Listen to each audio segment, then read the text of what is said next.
Each day of the week was named after a god. But what about other units of time, say months? Well, it turns out that the 12 months of the year were also named after gods, but not all of them. Some months were named after political figures, and others were simply called by their ranking. Let's go through them. Hi, I'm Sandra and welcome to Chasing Gods. Let's begin with January. January is named after Janus, the Roman god of beginnings and endings. Because of that, he's also the god of duality. Janus was depicted with two faces, each facing the opposite direction. Janus also represented gates, transitions, passage, and time. Most Roman gods have a Greek predecessor or equivalent, but not Janus. Janus was uniquely Roman. January was a good name because its month occurs at the beginning of the year. Interestingly, January is also one of the last months to be added to the calendar.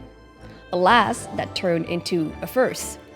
Prior to that, the Roman calendar only had 10 months. Then a reform approved by King Numa Pompilius in the 17th century BC added 2 more months to it. February. It was named after a purification ritual called Februa, which occurred on the 15th of that month. It was a day of purging and cleansing to encourage a new healthy and fertile spring. In the ancient past, March, the following month, would have been the first month of the year when the spring equinox occurs.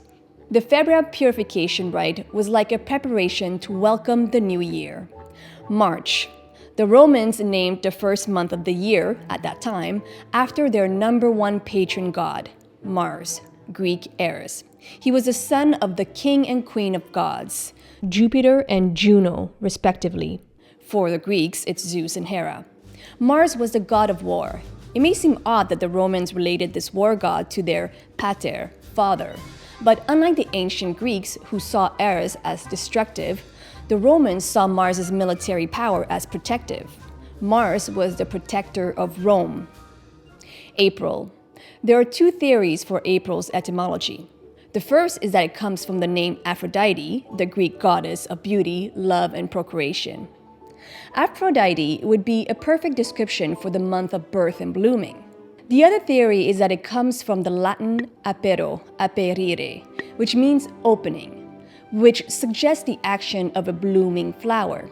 It's possible that both Aphrodite and aperire were the reasons for naming the month as such. May. May comes from Maya, a Greek goddess who over time has become associated with growth, Mother Earth, and the Great Mother. She was born from Atlas, the titan who bears the sky on his shoulders, and of Pleione, an ocean nymph. Another association with the etymology of May is the Latin word major, majores, which means elder, which is also where the English major comes from. June. In his poem Books of Days, written in the 8th century AD, Ovid gives more than one possible inspirations for the name of this month.